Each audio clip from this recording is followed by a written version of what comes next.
Hello friends, welcome to our YouTube channel study अपने लिए। आज हम लोग पढ़ेंगे इलेक्ट्रिकल एस्टिमेशन एंड कॉस्टिंग का थर्ड लेसन, जो कि है डोमेस्टिक बिल्डिंग इलेक्ट्रिफिकेशन, उसका पार्ट 2 वीडियो। तो चलिए स्टार्ट करते हैं। Subscribe now and press the bell icon. Never miss an update. हमारा फर्स्ट टॉपिक है general rules and guidelines for installation residential installation and positioning of equipment. ठीक है, तो जनरल रूल और गाइडलाइंस क्या होता है, रेसिडेंशियल इंस्टॉलेशन और पोजिशनिंग ऑफ जो इंस्ट्रूमेंट उसमें यूज़ होता है उसका पोजीशन क्या होगा उसके बारे में। ठीक है, तो आइए इसको स्टार्ट करते हैं। तो पहले हम पढ़ के आपको समझाने की कोशिश करेंगे, आप लोग ध्यान से सुनिएगा, पूरा टॉपिक एकदम क्लियर हो जाएगा। ठीक है, in carrying out electrification of residential building, the work must be carried out in conformity with the requirement of Indian Electricity Act, rule and regulation of the supply agency। तो क्या होता है, हम लोग जब भी कोई भी इलेक्ट्रिफिकेशन रेसिडेंशियल या फिर बिल्डिंग का परफॉर्म करते हैं तो हमें ध्यान रहना चाहिए कि जो भी हम लोग यूज़ कर रहे हैं उसमें इक्विपमेंट या फिर मतलब जो भी मेजरमेंट हम लोग उसमें यूज़ कर रहे हैं वो इंडियन स्टैंडर्ड के हिसाब से होना चाहिए। ठीक है, उसके बाद all material fitting appliances used in electrical installation must be confined to Indian standard specification as per IS 732/1983 whenever these exist. If they are not specialized by the IS, then the material must be approved by suitable component authority. ठीक है, तो वही है कि आपको जो भी हम लोग मटेरियल यूज़ करते हैं, चाहे वो फिटिंग का हो, चाहे वायर हो, चाहे अप्लायंसेस हो, वो सब मतलब इंडियन स्टैंडर्ड के अप्रूव्ड होना चाहिए, इंडियन स्टैंडर्ड से। ठीक है, और इन केस अगर वो मटेरियल इंडियन स्टैंडर्ड से मतलब अप्रूव नहीं है तो उन्हें जो मतलब कंपोनेंट अथॉरिटी से है उसे अप्रूव्ड होना चाहिए। ठीक है, तो चलिए और आगे बढ़ते हैं इसके बारे में। Good workmanship is essential for safety as well as for proper functioning of the installation. Good workmanship बहुत ज़्यादा ज़रूरी होता है। ठीक है, प्रॉपर इंस्टॉलेशन के लिए वर्कमैनशिप क्या होता है, काम करने का तरीका। ठीक है, the work must be carried out under the supervision of person authority by government authority. ठीक है, वर्कमैनशिप जो है वो वर्कमैनशिप जो है अंडर सुपरविजन होना चाहिए, मतलब अंडर इंजीनियर के अंदर होना चाहिए। ठीक है, उसके बाद now the general rules guidelines for wiring of residential installation and positioning of equipments are as follow. तो अब हम लोग कुछ कुछ बेसिक के बारे में जानते हैं कि क्या क्या इक्विपमेंट्स यूज़ होता है, कितना कितना उसका मतलब स्टैंडर्ड क्या क्या कहता है, इंडियन इलेक्ट्रिसिटी रूल क्या कहता है, इंडियन स्टैंडर्ड क्या कहता है। चलिए आइए उसके बारे में जानते हैं। कंडक्टर्स मतलब क्या होता है, जो वायर्स यूज़ करते हैं हम लोग उसे बोलते हैं कंडक्टर्स। ठीक है, एल्युमिनियम का, कॉपर का। ठीक है, all conductors use in the installation should be copper और एल्युमिनियम। ठीक है, जो भी मतलब कंडक्टर हम लोग यूज़ करते हैं वो कॉपर या एल्युमिनियम होना चाहिए। ठीक है, size of the conductor use for the final sub circuit not be less than 1 millimetre square.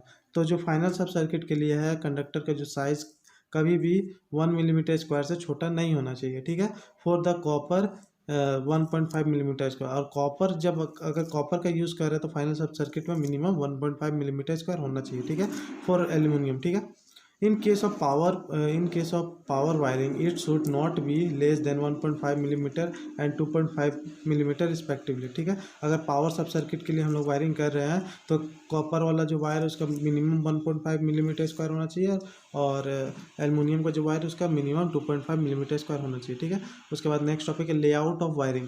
Power and heating sub circuit should be keeped separate and distinct from lightning and fan sub circuit in conformity with IS 732/1983। ठीक है, तो power सब circuit जो है वो भी IS Indian standard के से कन्फर्मिटी होना चाहिए उसके पास। ठीक है, उसके बाद all types of wiring whether it is concealed type और unconcealed type should be easy for inspection. और ऐसा होना चाहिए अगर वो कंसील्ड हो चाहे तो नॉन कंसील्ड हो, पर मतलब ऐसा होना चाहिए कि हम लोग को मतलब पूरा वायरिंग ईजिली इंस्पेक्शन कर सके उसमें। ठीक है, the unconcealed wiring should be run along the wall and near the ceiling. In case of large building where 3 phase service connection is provided, the load should be properly balanced on 3 phase। देखिए अगर हम लोग अनकंसील्ड wiring करते हैं तो ceiling पे proper distance में wall में मतलब वायरिंग किया हुआ होना चाहिए, ठीक है। और अगर बिल्डिंग का हम लोग बात करते हैं तो जिसमें 3 फेज सप्लाई लिया जाता है बिल्डिंग में, उसमें 3 फेज का इक्वली बैलेंस्ड होना चाहिए, ठीक है। नेक्स्ट टॉपिक है जॉइंट बॉक्स। जॉइंट बॉक्स क्या होता है? जॉइंट बॉक्स होता है जैसे कि हम लोग वायरिंग करते हैं तो बीच बीच में जॉइंट बॉक्स होता है, वहाँ पर वायरिंग का मतलब पास होता हुआ है, ठीक है। तो आइए पढ़ते हैं उसके बारे में। Generally loop in system of wiring is use. Generally joint box में हम लोग लूप का एक सिस्टम होता है, उससे हम लोग फॉलो करते हैं, ठीक है। For such types of wiring no joint box और connection box shall be use, ठीक है। अ, वैसा टाइप का वायरिंग के लिए हम लोग जॉइंट बॉक्स और कनेक्शन बॉक्स का यूज़ नहीं करते। अगर हम लोग लूप में वायरिंग करते हैं तो लूप आप लोग नेटवर्क थ्योरी में पढ़े होंगे। If however joint box system is specified, the joint must be properly made in approved joint box and provide with its cover to facilitate for opening for inspection and repair. तो देखिए joint box जहाँ पर भी डालते हैं हम लोग वहाँ पर मतलब एक बॉक्स टाइप का डालते हैं और उसमें एक फैसिलिटी होना चाहिए कि आप उसको खोल करके मतलब ओपन करके चेक कर सकते हैं, इंस्पेक्शन कर सकते हैं और रिपेयर कर सकते हैं, ठीक है। नेक्स्ट है reception and distribution of main supply. The service connection provided supply up to supplier mains board, ठीक है। तो सर्विस कनेक्शन जो होता है वो सप्लाई करता है सप्लायर का मेन बोर्ड तक, ठीक है।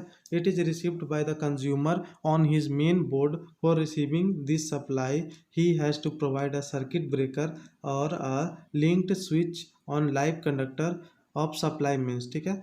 तो जैसे कि मेन पोल से जो है जब सर्विस कनेक्शन दिया जाता है तो मेन पोल में एक सर्किट ब्रेकर का भी यूज़ किया जाता है, ताकि अगर फॉल्ट ऑकर्स होगा तो वो सर्किट ब्रेकर्स को मतलब शट डाउन कर देगा और होम का अप्लायंसेस ख़राब नहीं होगा, ठीक है।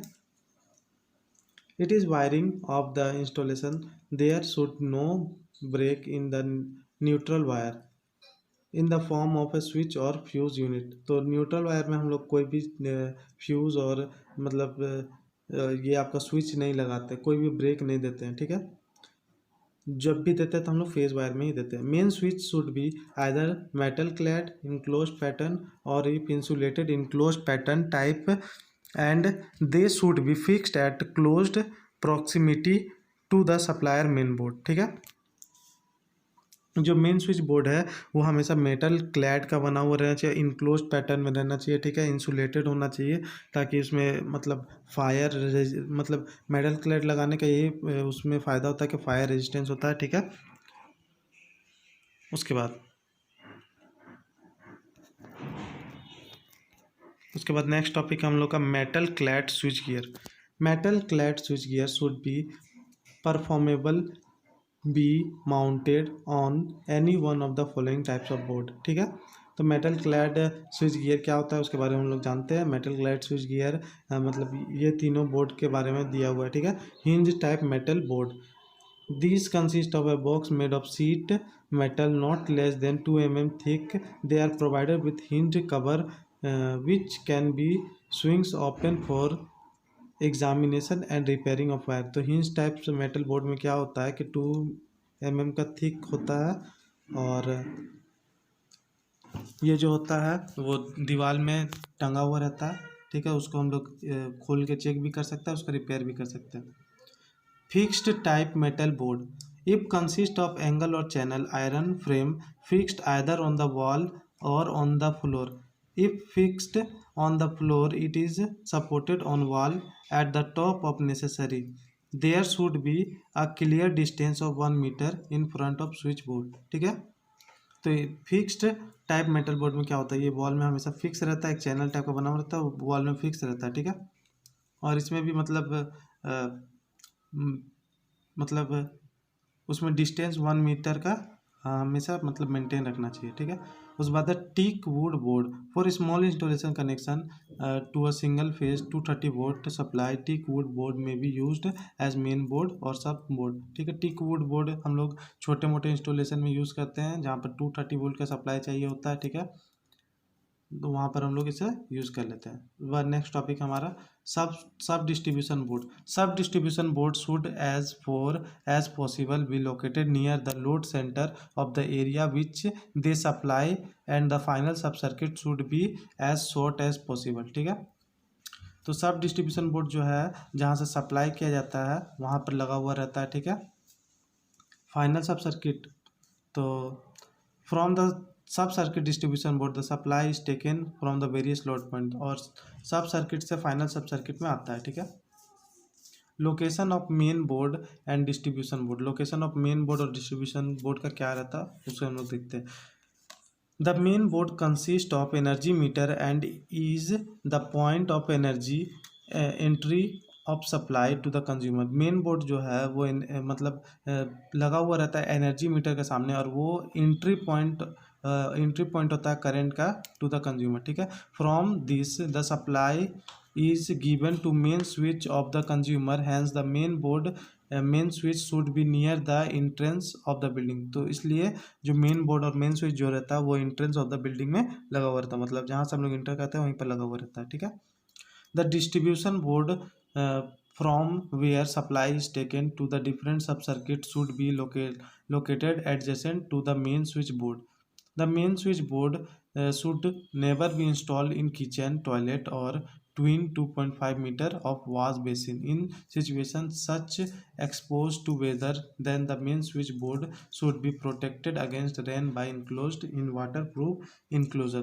तो मेन स्विच बोर्ड जो है कभी भी किचन, टॉयलेट और मतलब वॉश बेसिन के 2.5 मीटर के मतलब सामने में नहीं होना चाहिए। ठीक है, और अगर main switch board by chance in case घर से बाहर होता है तो उसे हम लोग को वेदर प्रूफ रखना चाहिए। ठीक है, ताकि उसमें वाटर जो आए तो उसकी वजह से ख़राब ना हो। ठीक है, switch socket outlets and light point. In case of surface wiring, switch socket outlets and light point should be mounted on varnished teak wood board of suitable size। In case of concealed wiring box type, space is left inside the wall having cover of insulation plate which is used for flushing mounting of switches and socket।